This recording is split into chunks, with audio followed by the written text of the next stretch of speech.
Bonsoir, bienvenue les amis.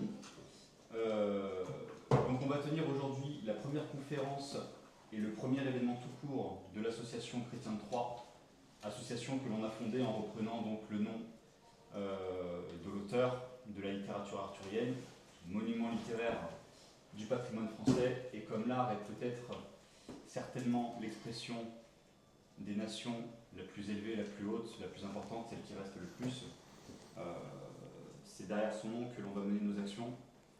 Nos actions visent un peu dans l'esprit de choses qui existent. Je pense notamment au Cercle Aristote, qui fait un très bon travail pour le patriotisme français. Nos actions visent donc à défendre les intérêts de la France, partout, tout le temps, par tous les moyens que nous aurons, jusqu'à ce que enfin le pays retrouve un peu plus un état digne de ce qu'il est. Donc ce soir, nous allons recevoir, j'ai le plaisir et l'honneur de recevoir Alberto Scotti, qui va présenter donc un exposé sur l'histoire récente de l'Italie. L'Italie, elle a une histoire et une vie politique très riche, en lien notamment parfois avec, en écho à certaines choses qui se passent ici, parfois pas du tout. Il y a aussi beaucoup de différences entre la France et l'Italie. C'est un pays néanmoins qui est à notre frontière, qui est l'un de ceux que le peuple français connaît le plus, mais peut-être avec le temps et avec la perte de repères cognitifs et de sens de la réalité de la population, que l'on connaît aussi de moins en moins. C'est pour pallier à ce problème-là et pour pouvoir se projeter dans l'avenir, à une époque où il y a 1000 problématiques différentes, et pour la France, et pour l'Italie, et à l'international de manière générale, que j'aimerais que Alberto Scotti nous rappelle un petit peu ce qu'est l'Italie. Je te laisse commencer, mon cher. Je vous remercie pour votre accueil. Je vous remercie pour votre accueil en cette petite ville de Troyes. Petite, non d'ailleurs, je ne sais pas pourquoi je dis petite. Ville de Troyes que je ne connais pas du tout. Donc ça me fait plaisir d'être ici présent parmi vous ce soir. L'Italie, effectivement, est un sujet vaste. C'est un sujet coloré.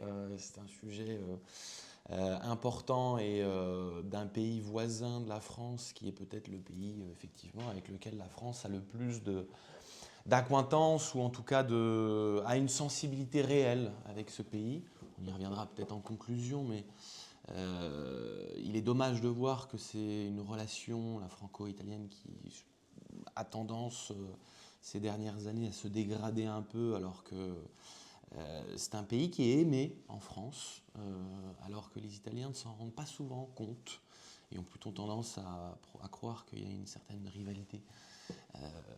Donc toute initiative est bonne pour essayer de resserrer les liens entre ces deux peuples frères, j'ose le dire, le mot, qui ont fait beaucoup et qui ont donné beaucoup, qui ont une histoire qui s'est croisée, entrelacée, séparée, rabibochée. Et espérons pour l'avenir continuera dans un sens et pas dans l'autre de s'écrire. Alors aujourd'hui, je voudrais vous parler de l'Italie, mais je voudrais vous parler de l'Italie récente, c'est-à-dire celle de l'unité. Souvent, les Français connaissent mal cette histoire. C'est pas tant important pour savoir et connaître l'histoire d'un pays voisin, c'est toujours très intéressant. Mais je voudrais y donner une connotation de reflet, c'est-à-dire de voir en quoi il y a effectivement des résonances dans l'histoire italienne avec l'histoire française, en quoi comprendre l'histoire de l'Italie aide à mieux comprendre aussi son placement à nous, Français, comment on se positionne par rapport à tout ça, voir aussi l'influence qu'on a eue sur d'autres pays qui nous sont voisins. Et c'est pour ça que je voudrais parler de l'Italie depuis sa fondation, son unité, donc c'est 1871 jusqu'à les époques modernes, jusqu'à aujourd'hui. Mais pour ça, il faudrait évidemment, en introduction, partir d'un petit peu avant. On va pas, rassurez-vous, on va commencer qu'à partir de Jules César, non je rigole. On va commencer, on va dire quand même quelques mots sur la fin de la Révolution française et la fin de l'Empire napoléonien, 1815, qui est un choc, évidemment pour la France, mais qui est un choc aussi pour l'Italie, puisque à partir de 1815, l'Italie va connaître un mouvement de restauration extrêmement important, puisqu'on va restaurer tous les États et les principautés qui existaient avant le rattachement d'une grande partie de l'Italie à ce qui étaient les territoires impériaux de la France, sous Napoléon Ier. Ce retour à la Restauration se fait de manière très brutale, avec une censure très forte qui est mise en place par les anciennes aristocraties qui reviennent au pouvoir. Géographiquement, je l'expliquerai un petit peu mieux tout à l'heure. Mais la persistance d'une idée est difficile à arrêter, qui est la pensée nationaliste, qui est la pensée de la nation, tout simplement. C'est pas, le mot nationalisme n'est évidemment pas à comprendre au sens récent du terme. Le nationalisme au XIXe siècle, c'est à prendre en considération comme à l'époque de la Révolution française, c'est-à-dire le besoin, l'envie, la volonté de créer un État national, c'est-à-dire une nation qui se gouverne, qui se donne un État souverain. Je dirais par dialectique et par le reflet, puisque Napoléon va, après la création de la République cisalpine, dont il sera le premier président, puis ensuite République cisalpine qui va être transformée en couronne d'Italie, en tout cas c'était le nord de l'Italie, va être rattaché à l'Empire français, va créer une envie et un besoin de nation italien par réaction contre Napoléon, mais aussi justement du fait d'avoir instauré les idées de la Révolution française dans les territoires italiens, va donner l'idée de vouloir acquérir soi-même cette indépendance populaire. Donc je vous demande de garder en tête pendant tout cet exposé la persistance de cette volonté d'unité qui est très prégnante, qui existe depuis très longtemps, mais qui va d'autant plus s'incarner pendant ce 19e siècle et ce 20e siècle, et va donner naissance à un mouvement qui va être donc du fait de la censure et de la répression secrète, c'est la naissance de ce qu'on appellera les sociétés secrètes, qui vont agir dans le fait d'influencer justement et de promouvoir les idées libérales et les idées de nation. C'est le début des premières insurrections et les premiers échecs des mouvements isolés. Depuis le Piémont jusqu'au royaume des deux Siciles, à ce moment-là, on peut parler de 4 grandes entités géographiques en Italie pour qu'on soit tous d'accord. Il y a la monarchie piémontaise, donc avec capitale Turin, qui est la famille de Savoie, parce qu'elle trouve ses racines en Savoie, mais qui règne sur le Piémont et la Sardaigne. On a les États, on va dire, du duché de Toscane. On a les États pontificaux sous l'égide du pape. Et on a le royaume des deux Siciles, qui est un royaume bourbon, puisque c'est un roi qui est issu de la famille française qui gouverne à ce moment-là. Bon.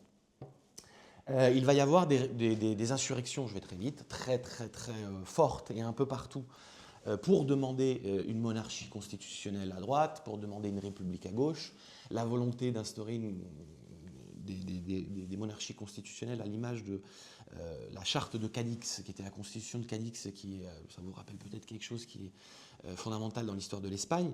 Et là, on voit apparaître deux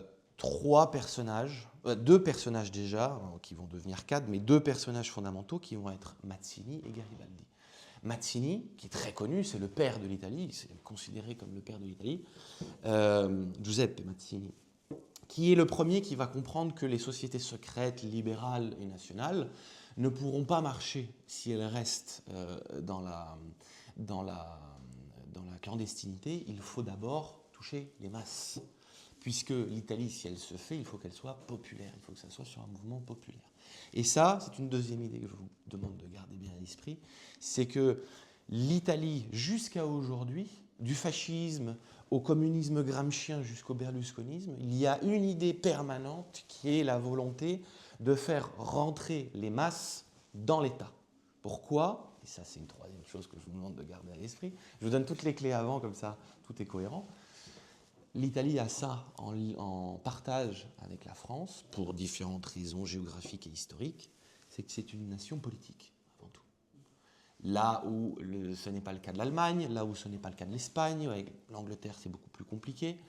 L'Italie est un pays où est né d'abord l'État avant que n'existe la nation. D'ailleurs aujourd'hui, ce sera aussi l'objet de la question d'aujourd'hui, est-ce qu'il y a une nation italienne ? La question se pose toujours. Donc l'État est d'abord l'objet des idées politiques. Et c'est pour ça que c'est une nation éminemment politique et donc intellectuelle. La politique a toujours été la débouchée des intellectuels italiens. C'est pour ça aussi que le nationalisme italien, puisqu'il est 19e, se fait d'abord sur des idées donc de la littérature. Les poètes, les écrivains et les penseurs sont ceux qui vont faire d'abord l'Italie. Et c'est pour ça, et ça j'y viendrai à la fin, il y a pour le coup une grande différence avec la France, c'est que les milieux militaires et les milieux intellectuels sont très liés en Italie, chose complètement impensable en France. On y viendra plus tard. Mais il y a du coup, des idées différentes qui s'affrontent, qui sont en concurrence pour faire cette unité italienne. On a Mazzini. Mazzini, c'est un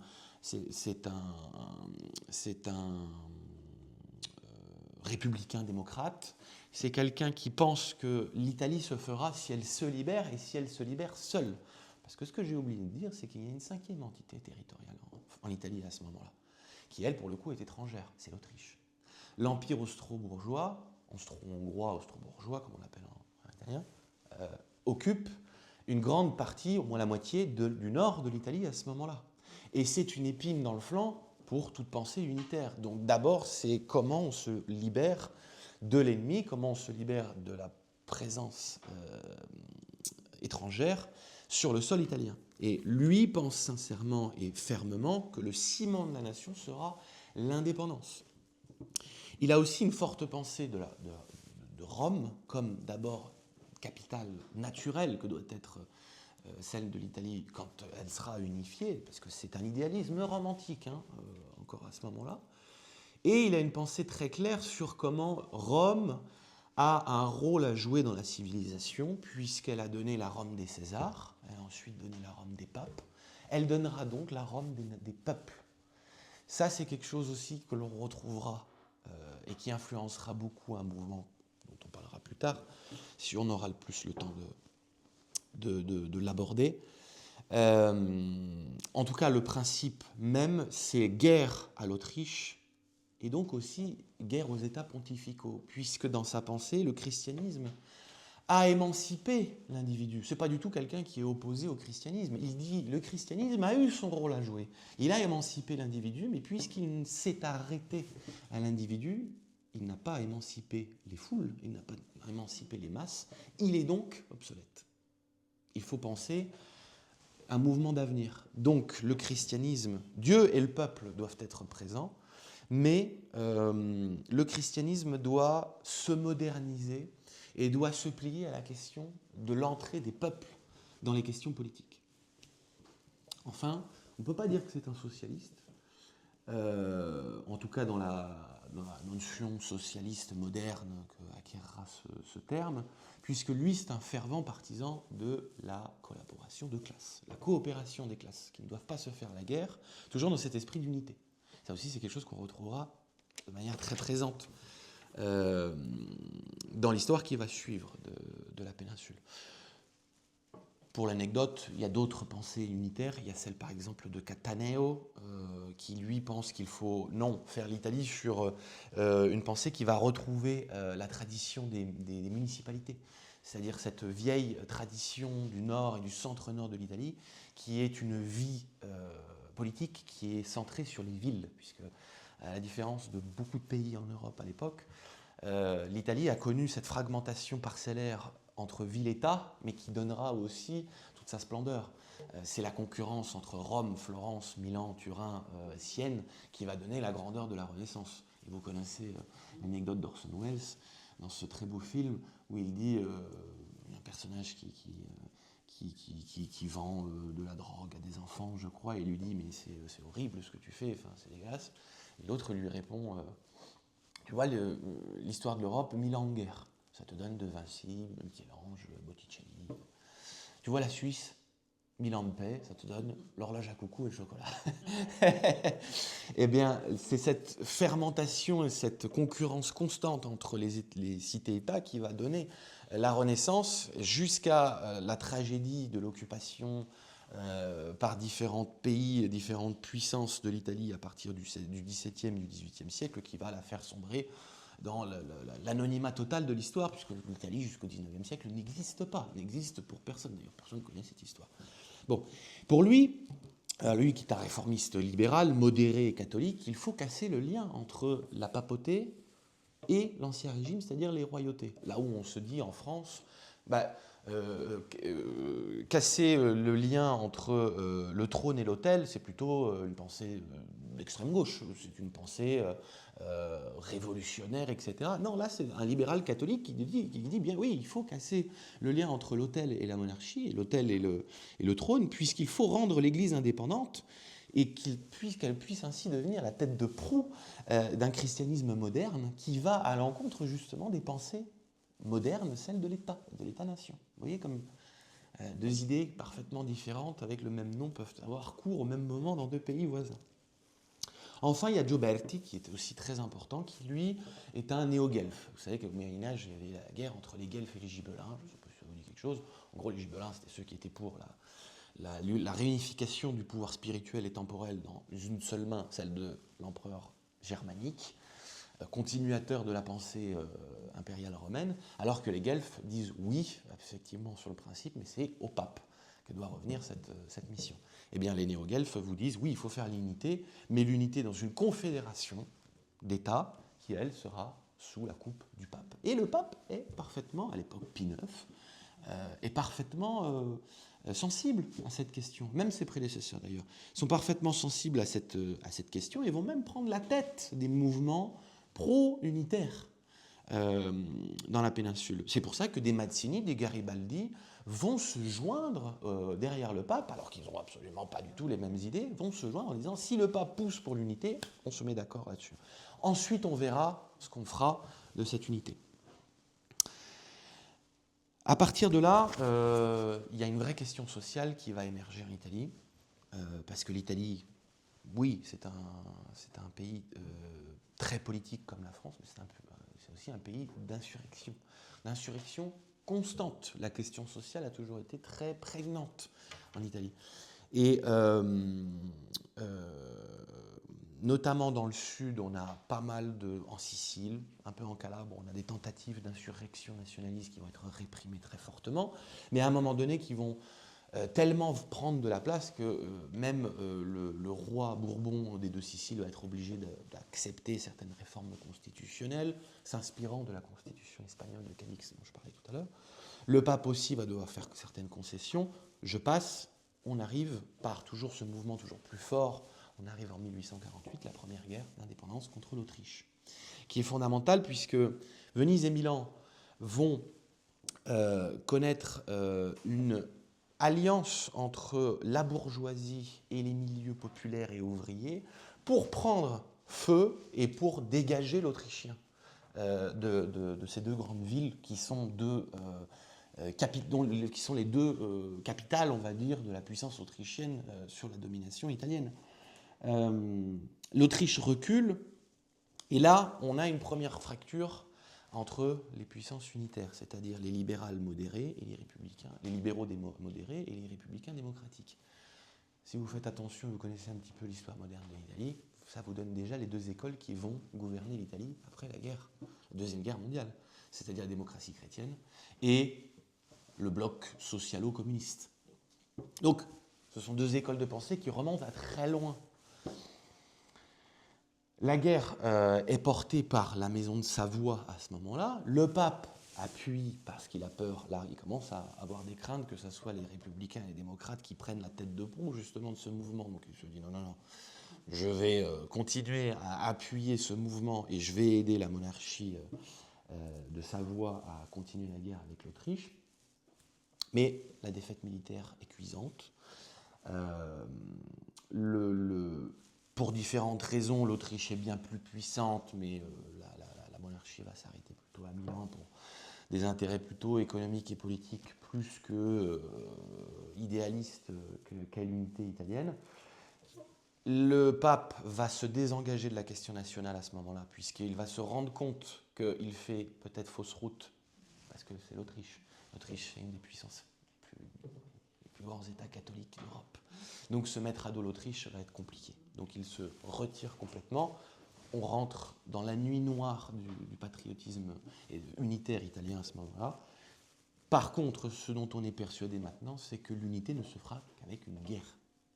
Ça aussi, c'est quelque chose qui va être très présent dans l'histoire de l'Italie. La répression va continuer envers les révoltes patriotes. L'Autriche réécrase une nouvelle fois lors d'une deuxième tentative de guerre de la part des Savoyards. Les insurrections républicaines démocrates continuent de prendre feu, mais mettre à feu et à sang l'Italie, au point où à un moment donné, Venise, Florence et Rome vont être prises. Et Rome particulièrement par le couple Mazzini et Garibaldi. Je ne vous ai pas parlé rapidement de Garibaldi. Là où Mazzini est le penseur de l'unité italienne, exilé la plupart du temps, du fait de la répression, il va être à Londres, il va être à Paris, il va être en Suisse. À Londres, il va être très proche d'ailleurs des sociétés secrètes anglaises. Garibaldi est l'homme de l'arme. C'est le soldat qui se met à la disposition de l'unité italienne, lui qui est le héros des deux mondes, puisque c'est un révolutionnaire professionnel, comme on l'appelait à l'époque, très suivi en France. D'ailleurs, il va faire la une des journaux à l'époque, on va se passionner pour lui de son propre vivant. C'est lui qui va aider largement à la libération d'un pays comme l'Uruguay. C'est lui qui va proposer ses services à Abraham Lincoln. Et c'est lui qui va, j'en parlerai un petit peu plus tard, mais je vous le dis tout de suite, comme ça vous voyez le cadre, qui va être le chef de guerre de l'unité italienne et qui va d'ailleurs être député français pendant quelques jours, puisqu'il va il va proposer ses services et il va aider la France lors de la guerre contre la Prusse en 1870. Et pour le remercier, la Troisième République lui proposera un poste de député, ce qu'il acceptera et ensuite qu'il abandonnera, vu l'accueil extrêmement froid que les monarchistes à la Chambre vont lui réserver lorsqu'il arrivera à Paris. Donc c'est quelqu'un qui est très lié également à la France. C'est lui aussi qui acceptera la cession de Nice, alors que c'est sa ville natale, à la France en échange de la bénédiction de Napoléon III pour l'unité italienne. J'y reviendrai après. Donc, Rome est prise, le pape s'enfuit, le pape appelle les puissances catholiques à faire front contre les insurrections patriotes et nationalistes italiennes. C'est particulièrement la France qui va répondre, et c'est comme ça que va démarrer, donc la France va intervenir à Rome, va remettre Pie IX sur son trône, et c'est à partir de là où la France va s'affaire la garante des intérêts du pape, ce qui est très important pour la suite. C'est là où on voit l'émergence d'un personnage. Camillo Benso, comte de Cavour, ministre de la monarchie savoyarde sous Victor Emmanuel II, libéral, progressiste, qui pense que oui, l'unité italienne doit se faire, mais elle va se faire par le développement économique, par l'industrialisation et par les alliances internationales. C'est quelqu'un qui est issu de la grande bourgeoisie industrielle du nord de l'Italie. C'est quelqu'un qui a une pensée très claire, laïque, sur la place que doit avoir l'Église au sein de l'État, c'est-à-dire complètement séparée. C'est pour ça que, en plus, ça aide pour pouvoir réquisitionner les biens de l'Église au passage et pouvoir... parce que les guerres, ça se paye quand même. Plus les répressions, notamment dans le Sud, vont être fortes, plus... Encore une fois, tous les mouvements républicains, démocratiques, idéalistes, romantiques, nationalistes, fédéraux, confédéraux, vont confluer dans l'idée que finalement, c'est Turin qui peut faire l'unité. Et Cavour va comprendre qu'il faut un appui extérieur pour cela. Là où Mazzini dirait non, c'est scandaleux, il faut que l'Italie se libère elle-même, Cavour va dire non, non. Il faut internationaliser ce qu'on va appeler le risorgimento. On va vendre cette idée à l'international. Et le risorgimento, c'est quoi? Si l'Italie a donné la renaissance, la nouvelle naissance, elle va devoir créer la résurrection, le risorgimento. Et pour ça, il faut une aide. C'est pour ça que l'Italie va participer à la guerre de Crimée, va aider la France, et c'est à ce moment-là où la France va vraiment remarquer la cour de Turin, la monarchie turinoise, Victor Emmanuel II, et Cavour va être invité aux négociations des traités de paix. C'est là où la sympathie de Napoléon III va commencer. Alors, je sais que beaucoup disent « Ah, mais Napoléon III, il a fait une grande erreur puisqu'il a aidé à la création de l'Italie, donc d'un potentiel adversaire, alors que avoir un pays démembré à côté de lui aurait été plus intéressant. » Oui, mais il faut bien comprendre que… Alors on dit « Ah oui, Napoléon III, c'est… peut-être par la diplomatie de certaines femmes italiennes, qu'il a du coup gagné en sympathie envers l'Italie. » Oui, mais c'est peut-être vrai. Ce qui est beaucoup plus vrai, c'est qu'on oublie souvent que Napoléon III a été victime d'un attentat. Victime d'un attentat d'un patriote italien. Et lorsqu'il a été exécuté, Napoléon III appelle Cavour et dit « Bon, je vais commencer à m'intéresser à cette question italienne. » Et vont être signés des accords de Plombières en 1858, qui prévoient deux choses très importantes. La première, c'est que la France va soutenir la Turin, donc la monarchie piémontaise, en cas d'agression de l'Autriche. Et si l'unité italienne devait se faire, alors elle se ferait de manière confédérale avec 4 États. La monarchie piémontaise, le Grand-Duché de Toscane, les États pontificaux et la monarchie des deux Siciles. En échange, la France demande Nice et la Savoie.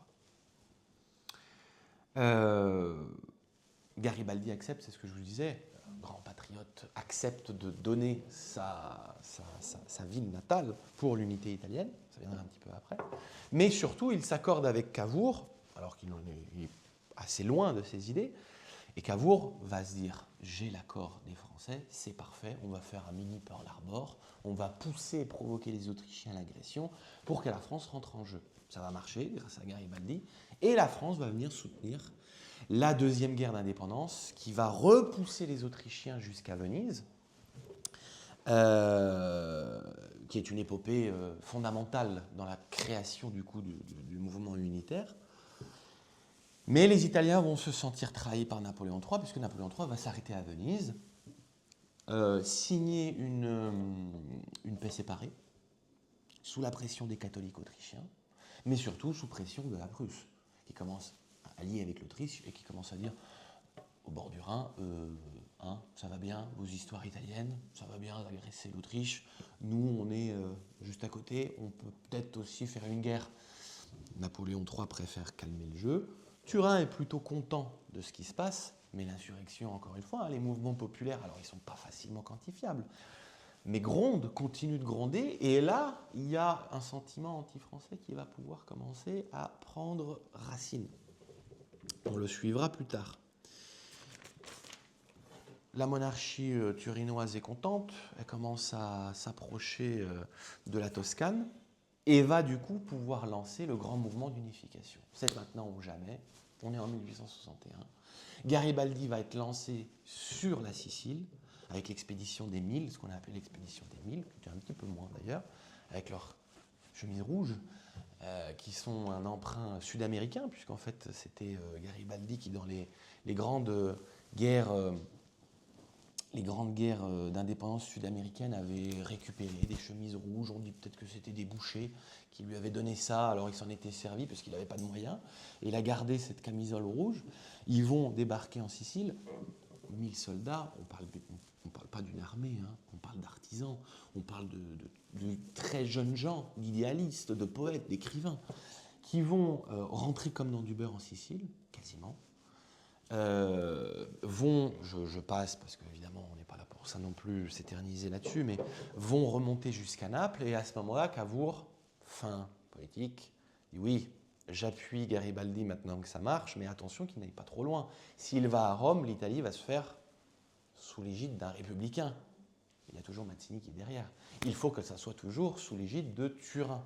C'est pour ça que il va franchir les états pontificaux en ne demandant pas l'autorisation au pape. De toute façon, le pape, à ce moment-là, plus personne ne lui demande son avis.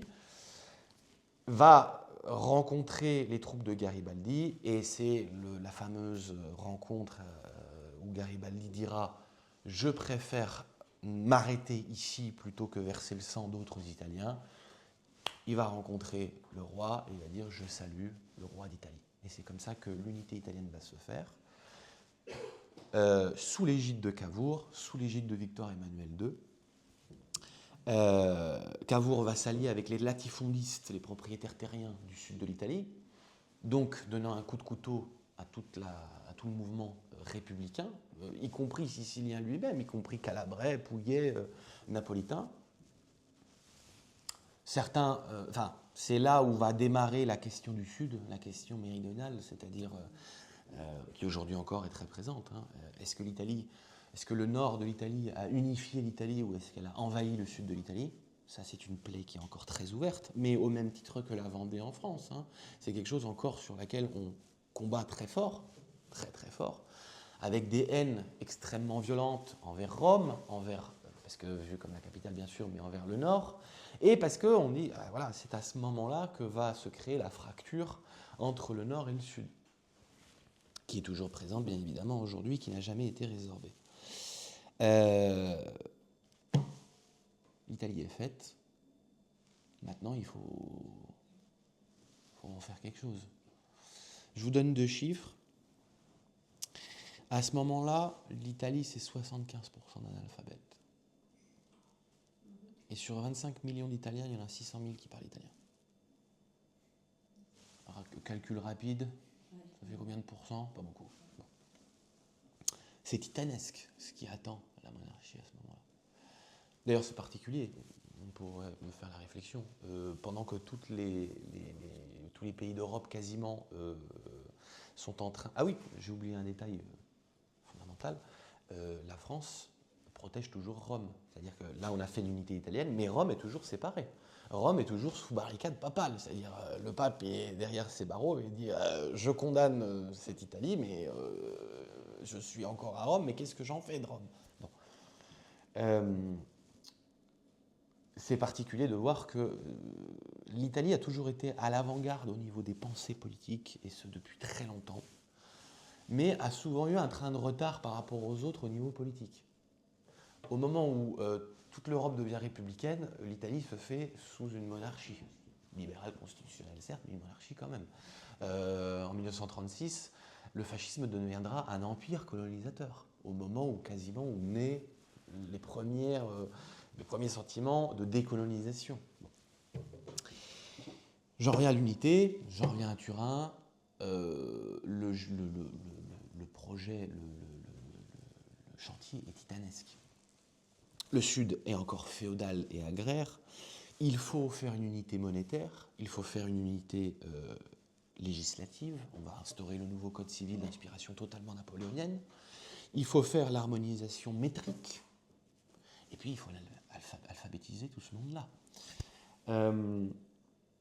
Il y a un autre gros problème, c'est la dette, qui à ce moment-là est immense, puisque les guerres contre l'Autriche ont coûté un argent faramineux, et tous ces travaux vont demander un argent faramineux.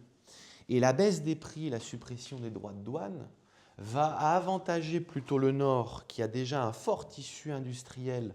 Pourquoi? Parce que le retard peut être rattrapé, puisque comme l'Italie du Nord avait énormément de retard au niveau de l'industrialisation européenne, elle n'a pas de vieilles machines à éliminer, donc elle peut se doter de nouvelles machines tout de suite.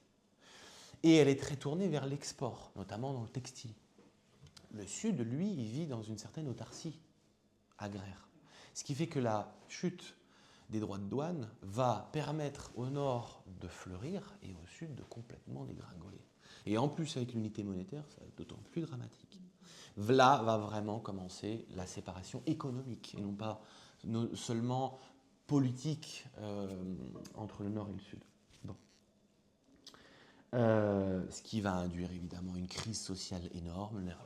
Les révoltes de la faim, les révoltes des pauvres vont continuer encore de bon train. Et il y a toujours le besoin de terminer l'unité. La monarchie se contente à peu près, mais les républicains non. Garibaldi continue, il se fait emprisonner, il se fait exiler, il perd sa femme, etc. Divine surprise, ça dépend pour certains, la défaite de Sedan. Avec la chute de l'empire, du second empire Napoléon III, le pape se retrouve tout seul, puisque les troupes françaises sont obligées de quitter Rome.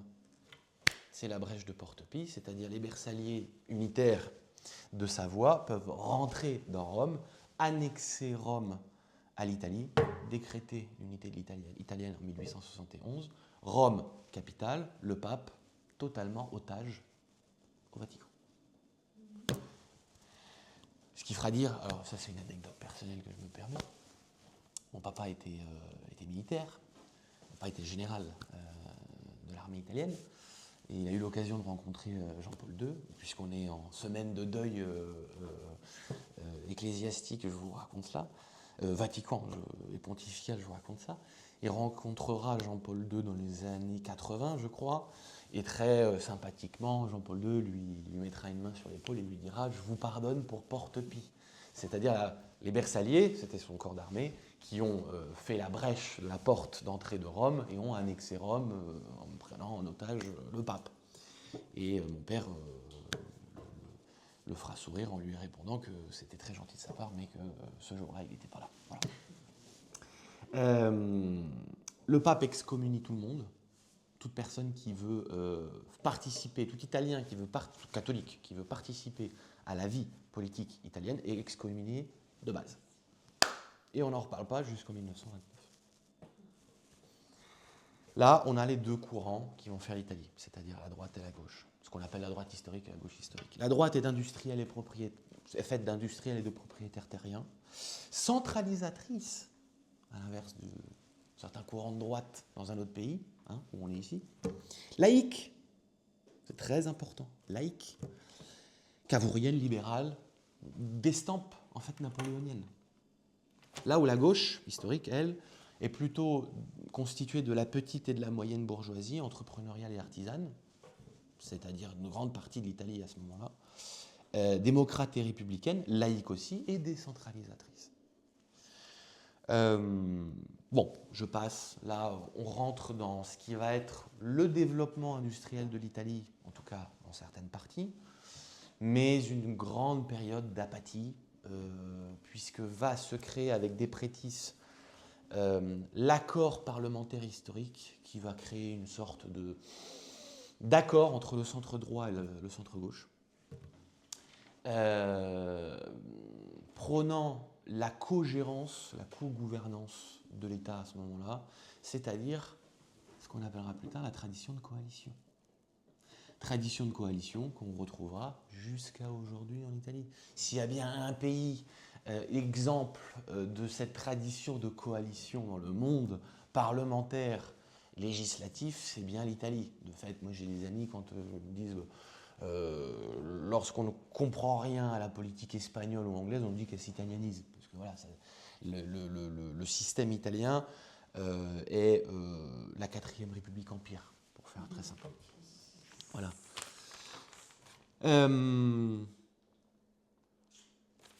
Commencent les crises internationales, commence la question du colonialisme. L'Italie va, et ça c'est un autre principe que je vous demande de retenir, va commencer à souffrir de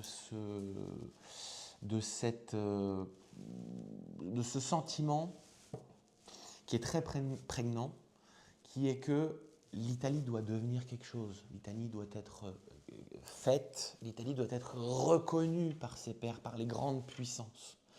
Pour ça, on va aller aussi dans la question coloniale. Puisque tout le monde a une colonie, il faut qu'on ait une colonie.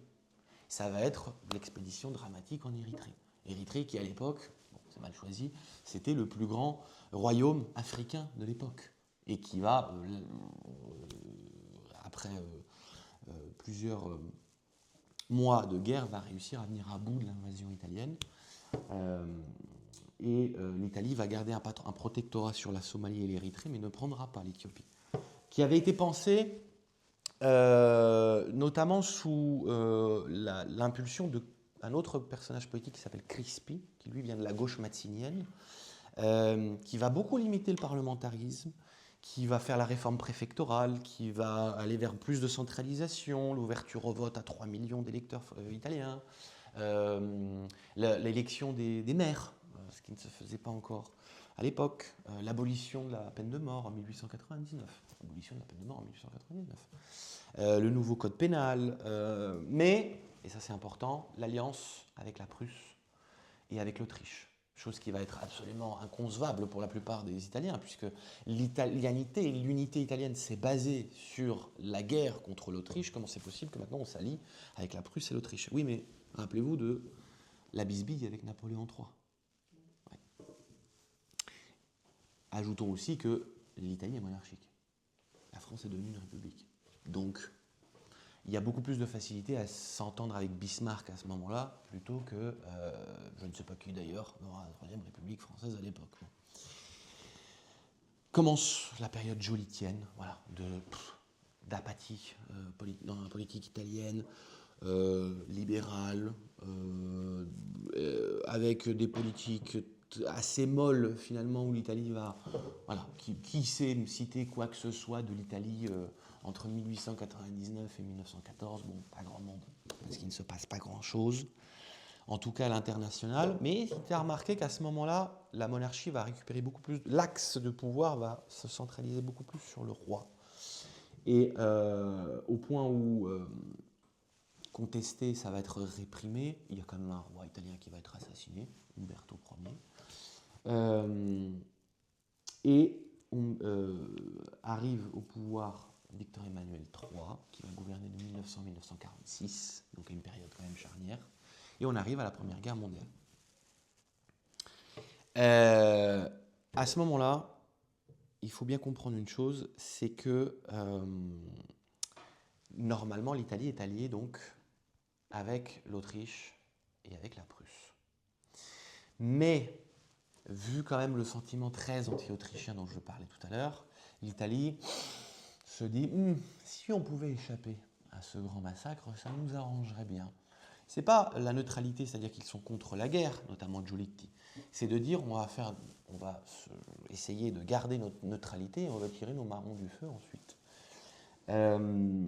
Ça, c'est quelque chose qui va être très virulemment critiqué par les mouvements populaires, démocrates et nationalistes italiens à ce moment-là, parce que je vous rappelle toujours la vieille idée mazzinienne, l'Italie se fera que par une guerre. Donc là, on a quelque chose de miraculeux. On a enfin quelque chose qui va nous permettre de faire l'italien. Là où on a fait l'Italie, on n'a pas encore fait l'italien. Qui est une réplique mazzinienne qui va être reprise par énormément de personnes, y compris Mussolini lui-même, qui à ce moment-là, c'est là où il entre en jeu, 1915, Mussolini est un socialiste, mais un socialiste qui a été éjecté du Parti socialiste parce qu'il est pro-guerre, parce qu'il fait campagne pour rentrer en guerre. C'est là où il va s'attirer les sympathies des nationalistes. Comme Lénine, parce qu'il voit ce à quoi la guerre va pouvoir apporter après celle-ci. L'Italie, pour faire la totale unité géographique, puisque l'Autriche tient encore le Trentin, le Haut-Adige, Trieste, va changer de camp et va s'allier avec l'Entente, donc avec l'Angleterre et la France. Ça, c'est quelque chose aussi de traumatisant dans les relations avec la France, parce qu'on dira, l'Italie, avec l'Allemagne, pardon, puisqu'on dira l'Italie n'est pas sujette à respecter ses alliances. Et ce sera aussi fondamental chez les Français, parce qu'ils se diront, méfiance quand même, parce qu'ils ont quand même changé de camp. Oui, certes, pour passer de notre côté à nous, mais est-ce que les Italiens sont réellement fiables? Mais encore une fois, parce qu'ils ne comprennent pas l'objectif qui est l'unité géographique à ce moment-là. Ce qu'on comprend mal aussi, c'est que la Première Guerre mondiale italienne n'a rien à voir avec la Première Guerre française ou allemande. C'est une guerre blanche. C'est une guerre qui ne se fait pas dans les tranchées.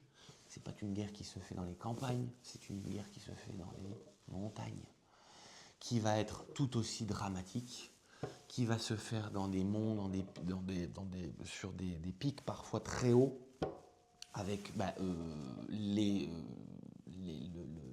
le retard militaire dramatique à l'époque quand même de l'Italie, avec une population qui ne parle toujours pas italien. Je vous rappelle, comment on donne un ordre lorsque 60% de vos soldats ne comprennent pas l'italien et surtout ne comprennent pas pourquoi on fait cette guerre aussi.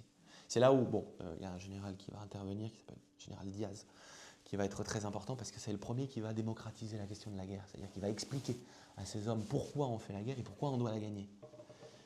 Ça va être la défaite de Caporetto qui est traumatisante dans l'histoire italienne. italienne, mais ça va être aussi la victoire de résistance du Piave contre les Autrichiens, qui va être fondamentale puisqu'en fait ça va permettre de distraire l'alliance prusso-autrichienne au niveau, de créer un troisième flanc entre l'Est et les guerres dans les Balkans à ce moment-là, ainsi que russe, et le front français, qui va aider dans la victoire de la Première Guerre mondiale, qui va être lui-même un traumatisme pour l'Italie. Pourquoi ? Parce que, et c'est le fameux terme de victoire mutilée, la victoire amputée, puisque l'Italie sort gagnante de la Première Guerre mondiale, mais à la sortie du traité de Versailles, elle en sort, à son sens, humiliée. Pourquoi ? Parce qu'elle ne va récupérer qu'une partie des territoires sur lesquels elle a des volontés, notamment des volontés irrédentistes. C'est peut-être un mot qui vous dit quelque chose. L'irrédentisme, c'est ce mouvement d'une communauté, d'une ville, d'une ethnie, d'un groupe de personnes par la langue, par exemple, qui veulent être rattachées à un État. Et il y a toute une partie de l'Istrie, c'est-à-dire les anciennes propriétés de Venise, qui veulent être rattachées à l'Italie, puisqu'elles sont d'ethnie italienne, de langue italienne, de tradition italienne, et qui sont maintenant yougoslaves. Ce qui fait que l'Italie va être obligée de négocier directement avec la Yougoslavie, création d'une entité qui n'était pas du tout prévue normalement à la sortie de la guerre par les Italiens, et qui va créer un mouvement qui va être petit par la taille mais fondamental par les répercussions historiques, qui est l'aventure de Fiume et un personnage très particulier qui s'appelle Gabriele D'Annunzio, que vous connaissez peut-être. Gabriele D'Annunzio est vraiment la symbolique de tout ce que je veux vous dire ce soir. C'est-à-dire c'est un poète, grand écrivain, militaire, qui fait la Première Guerre mondiale, qui, parce qu'il y a cette humiliation et cette volonté irrédentiste à Fiume, qui va partir dans la ville de Fiume, qui est à l'est de Trieste, qui, avec une poignée de volontaires issus des troupes volontaires de la Première Guerre mondiale, en 1919, va attaquer et va prendre Fiume. Dans une espèce de romantisme poétique et esthétique, va réussir à prendre cette ville, va lui donner une constitution extrêmement moderne, où le divorce est autorisé, la prise de drogue est légalisée, enfin, des choses, mais qui a une identité nationaliste et libérale, pourrait presque dire libertaire.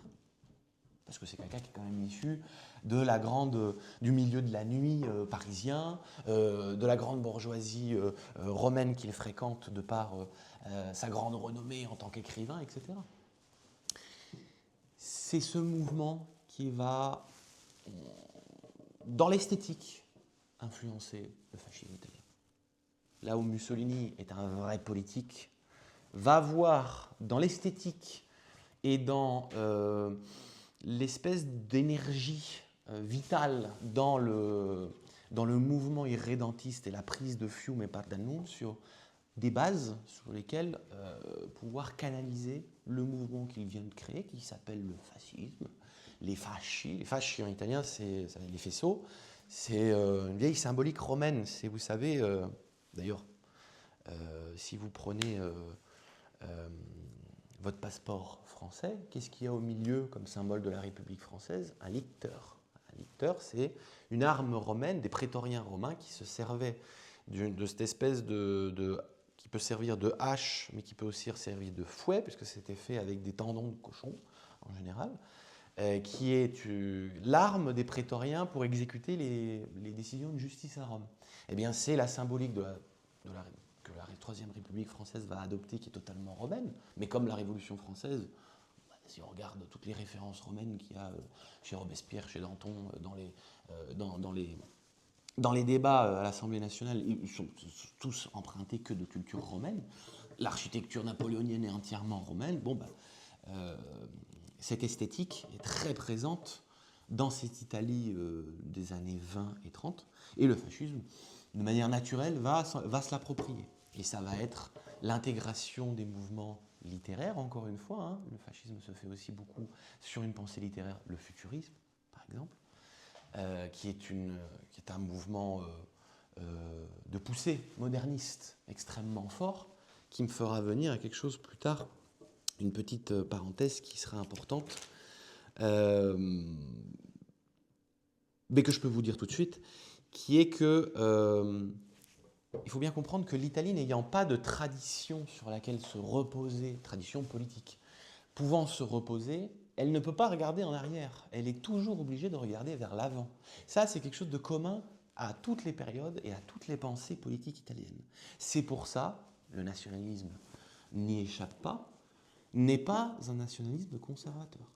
Ouais, pardon, n'est pas un nationalisme réactionnaire. Il peut être conservateur, mais il n'est jamais réactionnaire. Ce qui est très différent, par exemple, des traditions, en tout cas je crois, nationalistes françaises. C'est aussi vrai que toutes les avant-gardes artistiques, pour la plupart, étaient nationalistes. En tout cas, le nationalisme a donné énormément d'avant-gardes artistiques. Parce que c'est des mouvements d'intellectuels et de jeunes. Toujours. Toujours, toujours, toujours. Pourquoi je m'attarde sur tout ça? C'est que, banalement, je vais vous dire, on ne peut pas comprendre aujourd'hui si on ne comprend pas hier. Et si on ne comprend pas ces nécessités-là, on ne peut pas comprendre tous les mouvements de la politique italienne du XXe siècle, tout simplement. Pourquoi je dis ça? J'en reviens de manière chronologique là où j'en étais. Fin de la Première Guerre mondiale, l'Italie est à feu et à sang. C'est-à-dire que c'est le désordre total. Il y a un fractionnement politique gigantesque. Il y a des insurrections politiques partout. Les libéraux, les populaires, les démocrates, les socialistes, les communistes qui viennent de se séparer, les démocrates chrétiens qui viennent de naître dans les années début de 1900, arrive ce mouvement du fascisme qui est issu du socialisme, parce que Mussolini vient du socialisme, mais qui est un nationalisme qui était pour la guerre, et qui est un socialisme en plus qui va survivre à la Première Guerre mondiale, puisque le socialisme, le Parti socialiste, lui, va pratiquer un certain suicide politique à ce moment-là, parce qu'il va se dire anti-guerre après l'avoir gagné. C'est-à-dire qu'on est dans un pays qui a gagné la guerre, et c'est à ce moment-là où le Parti socialiste va faire une grande campagne anti-guerre, au point où il va refuser de donner l'investiture à certains candidats qui étaient volontaires sur le front, de manière absolument incompréhensible, alors qu'il y a toutes ces hordes de jeunes qui rentrent chez eux, qui ne savent pas comment repartir dans la vie politique, la vie citoyenne normale, la vie civile, et qui maintenant sont politisés. C'est-à-dire que les masses sont rentrées, non pas dans l'État, mais au moins dans la question politique et la question nationale. Donc c'est une espèce de tourbillon de partout. Et à ce moment-là, on va avoir le biennio rosso, c'est-à-dire 2 ans où les communistes vont passer à 2 doigts de prendre le pouvoir en Italie. Et qui va les arrêter? Parce que pas grand monde ne pouvait le faire à ce moment-là. Les squadristes, ce qu'on appellera les squadristes fascistes. Très bien. Qui vont du coup gagner la sympathie, qui n'était pas du tout acquise juste à ce moment-là. Les fascistes sont vus à la base comme des socialistes, des anarchistes, des gens extrêmement durs envers l'Église catholique. Ce sont des enragés, comme on aurait pu les appeler dans une autre époque en France. Parce qu'ils vont bloquer la prise de pouvoir communiste, vont gagner la sympathie de la petite bourgeoisie, de la petite classe moyenne italienne à ce moment-là. Vont prendre énormément d'influence. Je passe rapidement. Mussolini va prendre le pouvoir avec la marche sur Rome, qui est une révolution, une révolution d'accord avec la police, avec la gendarmerie, avec le roi. Bon, tout est bien organisé. Voilà. Il n'a pas fait la marche sur Rome, ni par train. Et en fait, il est venu soumettre sa candidature en tant que chef du gouvernement italien. Le roi a dit bon, ok, très bien. Mussolini a eu l'impression d'avoir fait la révolution. Le roi a cru l'avoir évité. Tout le monde est content et c'est parfait. Commence l'ère fasciste. L'ère fasciste italienne qui, on le répétera jamais assez, n'a pas grand-chose à voir avec les fascistes. Il faut bien parler du fascisme italien qui est un pur produit de l'histoire italienne. Voilà pourquoi je vous ai raconté tout ça avant. les principales obsessions du fascisme italien, c'est l'unité italienne, faire l'italien après avoir fait l'Italie, c'est le totalitarisme, qui est une pensée... alors, on connaît aujourd'hui le terme totalitarisme, Hannah Arendt, etc. Le totalitarisme, le premier à penser le concept et à inventer le mot, c'est Mussolini lui-même, parce qu'on ne le dit pas souvent. Et on dira, ah, l'Italie, c'est un totalisme inachevé. Oui, c'est vrai. Mais Mussolini avait bien l'intention de faire un totalitarisme achevé. Pourquoi? Parce que dans la pensée mussolinienne, et encore une fois, le fascisme et Mussolini sont deux choses très proches. Il est très difficile de faire une histoire du fascisme sans parler de Mussolini, parce que ce sont deux entités qui n'ont pas vraiment d'indépendance l'une avec l'autre. J'en parlerai peut-être un peu plus tard. L'idée du totalitarisme chez Mussolini, c'est lui qui va... il naît journaliste, hein, donc voilà. C'est lui qui va écrire la définition du totalitarisme dans le dictionnaire italien. C'est tout pour l'État, tout dans l'État, tout avec l'État. C'est-à-dire, l'État doit s'introduire dans la totalité de la vie politique italienne. C'est-à-dire que l'on doit enfin faire de l'italien un citoyen, faire de l'italien quelqu'un de conscient politiquement qu'il fait partie d'un tout. Encore une fois, c'est ce que je vous disais tout à l'heure, l'État précède la nation et c'est l'État qui crée la nation en Italie. Le fascisme n'est que l'acmé exagéré de ce mouvement profond qui naît au moins 100 ans avant en Italie. C'est pour ça que c'est un étatisme. C'est pour ça que, je tiens à le dire, on ne le répète jamais assez, le fascisme italien, le nazisme allemand sont deux choses radicalement différentes. Là où le premier met l'accent sur l'État, et c'est pour ça d'ailleurs qu'il a tout un discours sur l'homme nouveau. Encore une fois, faire l'italien, faire un citoyen conscient, en armes, qui doit se désindividualiser pour comprendre l'entité collective que doit être l'Italie. Le nazisme, c'est un biologisme, c'est basé sur la race et pas du tout sur l'État. L'État est même d'ailleurs une structure héritée de la Révolution française qui empêche de l'émancipation du peuple allemand. En ça, le fascisme est totalement proche des idées de la Révolution française. En tout cas, il accepte parfaitement la Révolution française. C'est pour ça que ce n'est pas une réaction. Mais pourquoi c'est un totalitarisme inachevé? Parce que c'est toujours le roi qui incarne la souveraineté de l'État italien. C'est le roi qui va nommer Mussolini chef du gouvernement italien. C'est le roi qui va le destituer en 1943. Oui, certes, le Conseil du fascisme va le destituer avant. Va le destituer. Je ne sais pas si ça c'était possible dans d'autres pays aux mêmes périodes, mais Mussolini va être destitué par le Grand Conseil du fascisme et donc ensuite va être destitué par le roi. Donc c'est pour ça que c'est un totalitarisme, oui, effectivement, inachevé, et qui va créer... Alors c'est intéressant parce qu'il y a cette tradition du parti unique en Italie. On a eu le parti unique libéral-démocrate, libéral unitaire pendant toute cette période 19e.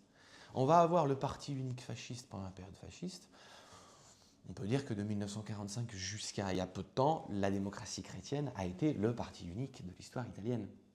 Parti unique qui est tellement unique qui du coup doit penser la pluralité en son sein. C'est les lois fascistimes, comme on appelait ça pendant la période fasciste, c'est-à-dire que l'État doit être fascisé, donc toutes les nuances politiques sont contenues dans le fascisme lui-même. Et donc vous avez des fascistes d'extrême droite, au vieux sens 19e, c'est-à-dire conservateurs, monarchiques, catholiques, etc. Et des fascistes rouges, philo-communistes. C'est pour ça d'ailleurs que c'est intéressant de remarquer que l'Italie fasciste va entretenir de très bonnes relations avec la Russie soviétique. Un des rares pays à ce moment-là à avoir de bonnes relations avec la Russie soviétique. Mussolini reconnaissant d'ailleurs le gouvernement soviétique en Russie. Bon. La propagande extrêmement forte sous le fascisme va de pair avec l'objectif de développement de la communication. Toutes les voies de communication, qu'elles soient terriennes, les voies, les routes qui vont être extrêmement développées pendant le fascisme, mais aussi la radio, le cinéma, vont tous dans une seule direction, faire l'italien, encore une fois, hein, l'harmonisation rien que linguistique. Pourquoi? Parce qu'il faut toujours essayer de drainer les masses vers l'État, puisque l'État maintenant il est là, il faut absolument créer cet engouement pour que l'État lui puisse lui survivre et créer cette nation pour qu'enfin les deux soient intrinsèquement liés. C'est en ça où il y a énormément d'intellectuels qui vont rejoindre le fascisme, pour ces mêmes raisons. Le fascisme ne fera pas toujours appel à des fascistes. Volpi, important ministre de l'économie sous le fascisme, Gentile, ministre de l'Éducation nationale, qui va faire la réforme scolaire très importante à l'époque. Un philosophe hegelien, n'est pas du tout fasciste, mais il va avoir des fonctions pendant le vingtagne, c'est-à-dire les 20 ans mussoliniens. Toujours parce qu'il y a ce travail de création d'un État. C'est d'ailleurs pour ça que les lois raciales, lorsque l'Italie va prendre le virage de l'alliance avec l'Allemagne, qui va lui être fatale, bien évidemment, lorsque les lois raciales vont être décrétées en Italie, il n'y a aucune base populaire dessus. Enfin, qu'est-ce que vous voulez faire sur une communauté de peut-être 50 ou 60 000 personnes, on parle de rien, parfaitement intégrée depuis le Moyen-Âge. La question raciale n'existe pas en Italie, puisqu'encore une fois, c'est un peuple parfaitement politique. Et c'est pour ça d'ailleurs que les Allemands méprisaient parfaitement les Italiens, Hitler en premier. Hitler avait une grande admiration pour Mussolini, qui ne s'explique pas toujours d'ailleurs. Mussolini avait un grand mépris pour Hitler. Il y a un discours, c'est important, à Turin, où il dit ces peuples d'outre-Alpes qui veulent nous imposer des pensées raciales, qu'ils se rappellent que lorsque eux, ils marchaient encore pieds nus dans les forêts noires, nous avions Virgile, Marc Aurèle et César. Donc oui, Hitler avait une admiration sans borne pour le Duce, là où il avait une haine parfaite et complète envers le peuple italien, mais ça date pas d'hier. Ça remonte à très loin. Bon, très bien. J'en termine avec cette période-là, avec une chose qui est importante. Je ne crois pas que ça soit tant l'échec et la dislocation du fascisme qui sera le grand traumatisme de l'Italie à la fin de la guerre, que la fin de la monarchie. Parce que mine de rien, avec tous ses défauts, le patriotisme étatique italien s'est basé sur le roi, d'abord. C'est pour ça que je tenais à préciser, c'est lui qui a nommé Mussolini, c'est lui qui le destitue. Et la monarchie s'est tiré une balle dans le pied absolument extraordinaire. Alors on pourrait débattre pendant des heures, est-ce qu'ils avaient d'autres choix, mais la fuite du roi en 1943 à Brindisi a achevé l'Italie. Lui, se pensant l'incarnation de la souveraineté, il préfère partir pour que sa personne soit conservée.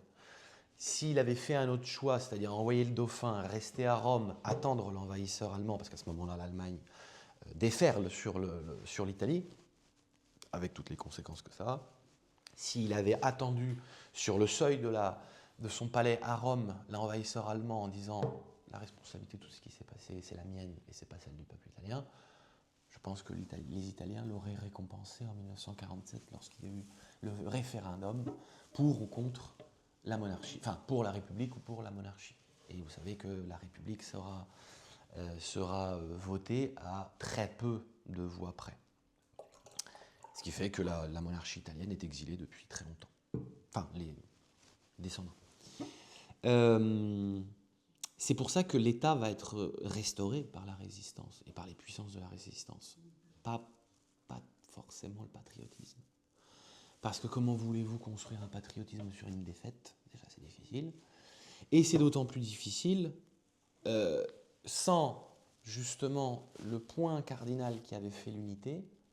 Et en plus, autour des partis de la résistance, la démocratie chrétienne et le bloc socialo-communiste, qui étaient les principaux ennemis d'avant-guerre, d'avant le fascisme et d'avant la Première Guerre mondiale, justement de cette monarchie qui a fait l'unité italienne. C'est difficile. Donc, c'est pour ça que l'Italie, ça vous explique que là où l'Italie, enfin, oui, ça vous explique le pourquoi, lorsque la République italienne va être fondée après la guerre, c'est un système à la 3e, 4e République qui va être mis en place, c'est-à-dire un système où l'exécutif est inexistant, parce qu'on dit, bon, bah, le fascisme, c'était l'exécutif, donc on ne veut plus d'exécutif. Ça, c'est ce qu'on raconte d'habitude, et on donne l'entier pouvoir au législatif. La réalité, c'est que la démocratie chrétienne et le communisme se regardent en chien de faïence en disant, si ça tombe dans les mains de l'autre, je préfère qu'il n'y ait pas de pouvoir. Donc je préfère ne pas avoir de pouvoir tout court, qu'il n'y ait pas de pouvoir en Italie, plutôt qu'il tombe dans les mains de l'ennemi. On rentre dans la logique de la guerre froide. La logique de la guerre froide, c'est que l'Italie va connaître de... Alors je ne vais pas faire de bis repetita, j'ai fait une conférence là-dessus, sur la guerre froide vue à travers l'Italie au Cercle Aristote, je vous y renvoie, mais je vais reprendre quelques concepts clés. C'est qu'à partir de la fin de la guerre, l'Italie va être centrale, va devenir centrale, puisqu'elle est le point d'achoppement des deux blocs qui se créent. C'est pour ça qu'il y a une opération Paperclip aussi très importante. Vous savez, l'opération Paperclip, c'est la récupération des cerveaux de la part des Américains en se disant, bon, toute personne est la bienvenue pour combattre le nouvel ennemi qui est le communisme, les mafieux, les fascistes, les nazis, tout le monde. Donc il y a un paquet de monde qui va être recyclé, parce que évidemment la nouvelle terreur, c'est le communisme, et l'Italie est au centre de tout ça. Pourquoi ? Parce qu'elle est à la frontière du rideau de fer. Elle est, mine de rien, quand même la 4e puissance, enfin maintenant 3e avec la division de l'Allemagne, elle est la 3e puissance européenne. Et elle a en son sein le parti de la résistance le plus important, en tout cas unifié, qui est la démocratie chrétienne, et le parti communiste le plus important d'Europe, après celui de Russie. Donc si vous prenez l'Italie et vous l'analysez pendant la guerre froide, vous avez en miniature toute l'explication de la guerre froide. Que ça soit le terrorisme, que ça soit la dialectique du pouvoir entre la démocratie chrétienne et le communisme, c'est-à-dire le bloc libéral, le bloc occidental et le bloc communiste oriental. Si vous comprenez l'Italie de ce point de vue-là, vous comprenez la guerre froide. Parce que ce qui s'est passé en Italie, ce n'est pas une guerre froide, c'est une guerre civile froide. C'est l'expression d'un très bon historien, qui fut l'historien justement de plusieurs commissions Stragi, c'est-à-dire les commissions qui ont travaillé sur les attentats d'extrême droite et d'extrême gauche pendant l'Italie fasciste, l'Italie de la Première République, maintenant on parle de la Première République italienne. Ouais, on est sur une petite guerre de minime intensité sur plusieurs décennies. Je vous dis un mot également des réseaux qui vont faire toute l'histoire de la politique italienne. Politique italienne, je ne devrais même pas parler comme ça, puisque je vous ai dit que c'est un pouvoir complètement faible. Donc en fait, l'histoire du XXe siècle italien, c'est pas l'histoire de la politique italienne, c'est toute l'histoire extra-politique italienne. C'est-à-dire c'est ce qui se passe en dehors. D'ailleurs, c'est pas pour rien qu'on parlera de la droite extra-parlementaire, de la gauche extra-parlementaire, et qu'il ne se passe finalement rien dans la politique elle-même, ou en tout cas rien qui soit remarquable, et c'est parce qu'il ne se passe rien avec un pouvoir faible que toutes les contradictions vont ressortir, mais en dehors du spectre politique, ce qui va d'autant plus créer la violence dont l'Italie va être le théâtre. Tout démarre avec Churchill, qui se fait un raisonnement simple. Le communisme, c'est un danger. On a quelque chose dont il faut profiter, c'est l'expérience de la résistance en France, mais aussi en Italie. Donc, il faudrait garder cette expérience fondamentale des réseaux secrets de personnes qui sont éduquées aux armes, qui ont bataillé, ont guerroyé, ont même gagné, du système de communication, des systèmes de services secrets, pour une éventuelle invasion communiste. Il n'y aura jamais d'invasion communiste. La Russie est exsangue, 25 millions de morts. Maintenant, on parle, les historiens se... Preuve que, les historiens se disent 20, 25 millions de morts, preuve que voilà. Staline n'a jamais eu, je pense, l'objectif d'envahir qui que ce soit en Europe occidentale et pas l'Italie. Mais, même si on comprend cela, l'anticommunisme n'est pas important tant pour ce qu'il est que pour ce qu'il fait faire. C'est-à-dire qu'il permet de maintenir solide l'alliance occidentale et donc l'influence américaine, évidemment, en Europe de l'Ouest. Donc, créer la peur, créer la tension, la stratégie de la tension, permet de garder soudées les alliances occidentales. Donc,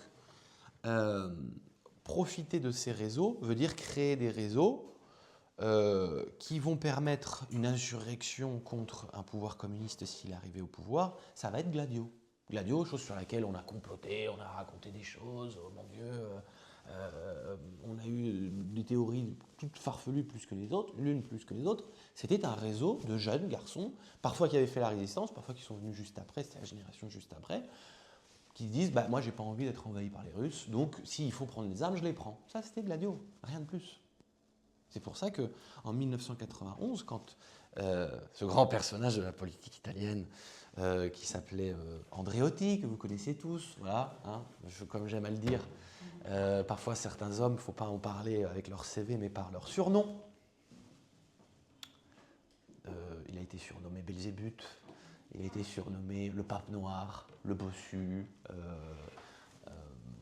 Machiavel moderne, tous les noms possibles et imaginables. Le grand vieux, c'est une vieille expression pour dire celui qui tient les ficelles de partout. Donc le personnage important de la première République italienne, qui va être plusieurs fois Premier ministre, ministre du Conseil, ministre des Affaires étrangères, ministre de l'économie, ministre de l'Intérieur, va révéler l'existence de Gladio au Parlement italien, en disant oui, effectivement, alors, vous imaginez, vous, si en 91, je ne sais pas, à l'époque, c'était qui Premier ministre Chirac Non, ça ne peut pas être Chirac, qu'est-ce que je raconte? C'était qui en 91? Bon, laissons tomber. Imaginons le Premier ministre de la France qui débarque, qui arrive à l'Assemblée nationale et qui dit « Oui, c'était Balladur ». Imaginez Balladur arrivant en disant « Oui, effectivement, depuis 1945, il y a une armée secrète, armée, entraînée et aux ordres de puissances extérieures qui sont prêtes à prendre le pouvoir et qui ont peut-être influencé la politique française pendant 40 ans. » Vous imaginez un petit peu la tête qu'on aurait fait si c'était arrivé. Mais c'est la tête que les Italiens ont fait. Ce qui n'aide pas à avoir confiance en sa politique et avoir un engagement politique lorsqu'on vous raconte cela. Mais lui a raconté cela parce qu'à ce moment-là, il y avait un hélicoptère qui s'était crashé avec des gladiateurs à l'intérieur qui allaient en Sardaigne, dans les bases de l'OTAN. Bon. C'est pour ça qu'il a raconté ça. C'était pour éviter de raconter le reste. Gladio, c'est une chose. Ce qui est important, c'est tout ce qui s'est passé de éversif, comme on l'appelle en italien, pendant la guerre froide, c'est-à-dire des réseaux qui n'ont pas simplement pensé lutter contre une invasion possible par une force extérieure, par exemple communiste, du territoire italien, mais des forces qui ont dévié et qui, elles, ont pris une autonomie et se sont dit non, on va éviter qu'un pouvoir communiste prenne le pouvoir en Italie par les urnes. Donc on va déstabiliser la politique elle-même. On ne va pas faire barrage en cas d'envahisseurs russes. On va influencer la politique elle-même, jusqu'à aller influencer, voire peut-être même faire le coup avant qu'il n'arrive. Et ce sera les tentatives de coup d'État, dit Lorenzo en 1964, moins facile à cerner, mais celui qui est beaucoup plus clair, c'est celui de 1970, qui s'appellera le coup d'État Borghese, où l'Italie a failli devenir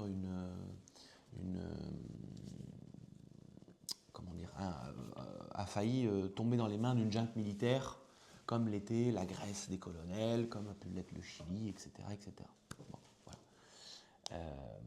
Qui s'est appelé Borghese du fait de son auteur.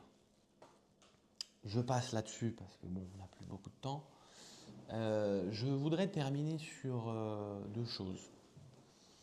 La première, c'est l'énième choc dans la vie politique italienne qui sera ce qu'on a appelé l'opération main propre.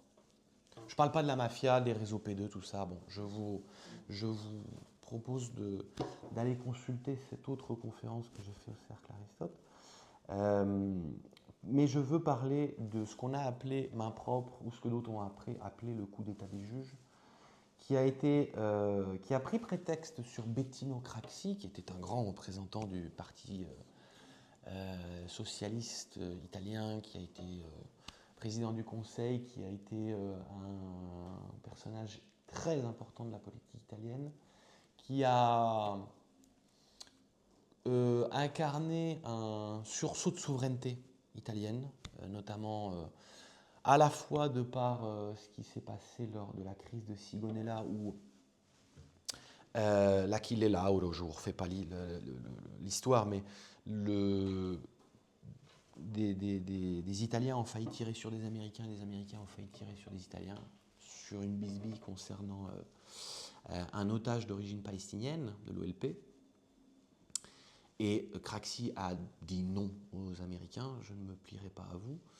Et la deuxième chose pour laquelle il peut être remarqué, c'est que c'est celui qui aura la grande politique arabe, en tout cas qui l'incarnera le plus de l'Italie, qui avait commencé avant, hein, mais c'est lui qui va en être le grand représentant, qui va nouer et faire alliance avec beaucoup de pays méditerranéens, avec l'Italie, ce qui va donner à l'Italie une forte assise et une forte politique méditerranéenne jusqu'en 2011 et la guerre de Libye, mais qui est encore aujourd'hui très présente.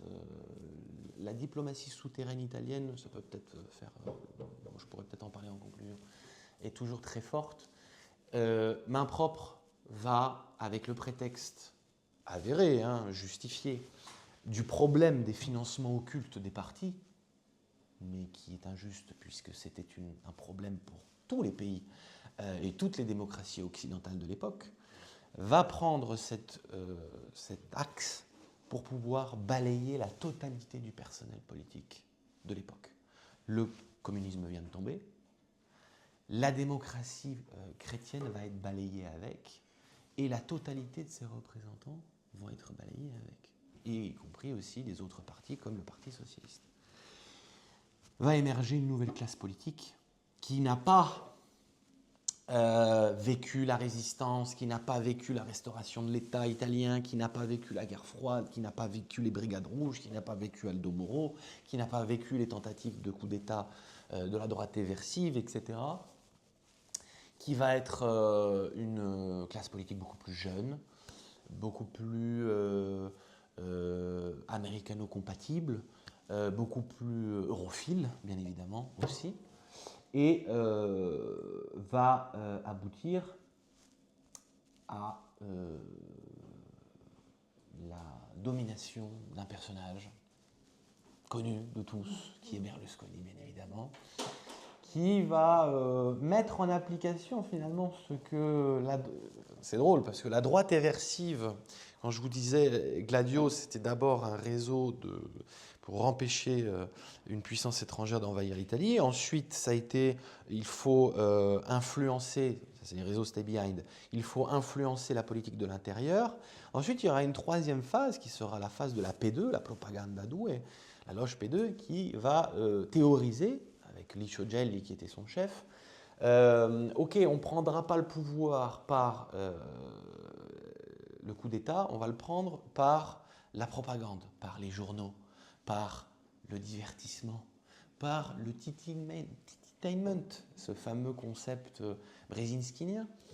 Ça sera totalement la politique de Berlusconi, finalement, qui, par la télévision, le spectacle, va créer une nouvelle génération italienne. C'est lui qui donnait ordre à ses hommes de... Rappelez-vous toujours que lorsque vous parlez à une foule, vous parlez à des personnes qui ont l'âge mental de 12 ans, ouais, c'est très important, qui va finalement, à part les fresques du personnage, va avoir un rôle assez ambivalent puisque ça va être un libéral parfait, quelqu'un qui va rentrer en politique d'abord pour ses affaires personnelles et ses entreprises, puis pour administrer l'Italie comme une entreprise finalement. Donc on est totalement dans le néo-management moderne que l'on connaîtra plus tard, mais qui, par non-interventionnisme, par une certaine tradition, comment dire, libérale-démocrate, en fait ne fera pas grand-chose finalement. Ce qui va préserver finalement le tissu industriel italien, va préserver l'économie italienne de beaucoup de choses, et ne va pas faire les réformes, notamment sociales. Ça, c'est quelque chose que j'ai oublié de vous dire. Quelque chose de très important dans tout ce que je vous ai raconté, que ce soit le communisme gramscien, dont j'ai un peu moins parlé, mais le fascisme, mais aussi toute la pensée unitaire italienne, vous remarquerez, c'est toujours la question sociale qui est au centre. Le parti néo-fasciste italien, je fais une parenthèse, qui ne sera pas déclaré interdit en 1947 lorsque la Première République va être décrétée. Pourquoi ? Parce que la démocratie chrétienne se fait un raisonnement très simple et dit on va mettre ces 4, 5, 6% d'électeurs au frigidaire, lorsqu'il y en a besoin on les ressort, s'il n'y en a pas besoin on les garde au frigidaire, comme ça ils font partie de la politique italienne mais n'agissent pas dans l'arc démocratique de la politique italienne. Ce parti néofasciste s'appelle le mouvement social italien. Vous voyez, toujours le mot social qui est dedans. L'État fantoche mussolinien de 43-45 s'appelait la République sociale italienne. Donc, pour de vraies ou de fausses raisons, la question sociale est toujours très présente en Italie. Bon. Berlusconi n'acceptera pas de faire certaines réformes sociales structurelles qui lui étaient demandées. C'est pour ça qu'il sera destitué en 2011 par le grand concours de la classe politique italienne de l'époque et aussi de la Commission européenne. Le rapprochement avec la Russie va être aussi fatal, parce qu'à ce moment-là, l'Italie a une position assez ambivalente d'arbitre. En tout cas, c'est ce qu'elle essaye d'avoir, et c'est ce que Berlusconi va avoir. C'est là où il a un bilan assez différent entre la politique intérieure et la politique extérieure. Il va garder la politique pro-arabe, très importante, pro-méditerranéenne, et va essayer d'être un arbitre entre Washington et Moscou. À partir de 2011, c'est ce que l'on connaît, il va y avoir les différents gouvernements technocrates, chose qui est aberrante, hein. Enfin, je veux dire, ça n'existe dans aucun autre pays où un président du Conseil est élu par personne, hein, voulu et imposé par le haut. Ça va être Mario Monti, ça va être Draghi, que vous connaissez parce qu'il a été rappelé il n'y a pas très longtemps. Et on en arrive à Meloni. Bon, aujourd'hui, Meloni, on pourra peut-être en parler dans les questions, qui est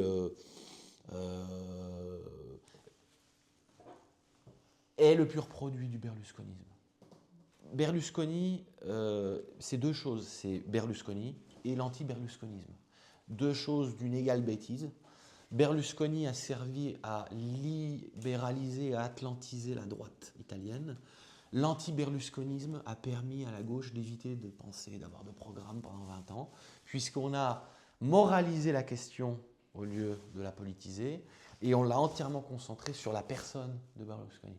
C'est pour ça que d'ailleurs, et ça n'existe quasiment qu'en Italie, lorsqu'on vous faites quelque chose, on vous traite de fasciste. Berlusconi a été traité de fasciste toute sa vie. Bon, il n'y avait absolument rien de fasciste dans quoi que ce soit là-dedans. Mais c'est lui aussi qui a inventé l'inverse. C'est-à-dire que toute personne qui critiquait Berlusconi était traitée de communiste. C'est-à-dire qu'aujourd'hui encore, d'ailleurs c'est resté, le gauchisme, par exemple, on appelle ça le communisme. On vous traite de communiste. C'est-à-dire, en Italie, le socialiste est traité de communiste, le macronien de gauche est traité de communiste, le LFiste est traité de communiste. Ça, c'était le pied de nez à l'accusation de facho que Berlusconi a inventé. Ce qui a rendu la politique italienne absolument stupide, des deux côtés. Et on s'en est toujours pas relevé. Voilà. Donc, je regarde juste si j'ai pas une dernière chose à vous dire. Je crois pas. Je voulais finir sur petite touche de poésie, parce que l'Italie reste quand même un pays de poètes. Et l'Italie est un produit de la poésie. Et la poésie n'est jamais disjointe d'un certain pessimisme ou d'une certaine mélancolie. C'est Pasolini qui disait « La disparition des cultures populaires locales en Italie est une tragédie comparable à une immense catastrophe naturelle. » Rappelez-vous, comme la France, l'État vient du haut et crée la nation parce que c'est un pays, c'est un peuple fondamentalement politique. Donc le mouvement populaire est très important dans l'autre sens pour que les deux se rejoignent. En Italie, il n'y a jamais eu de véritable unité politique. Sans unité, il n'y a ni force ni gloire. C'est Machiavel qui disait ça. Donc vous vous rendez bien compte que le problème est quand même vieux. C'est même une obsession depuis la chute de Rome, finalement. C'est pas pour rien que la référence à Rome est constante. Mais on ne peut pas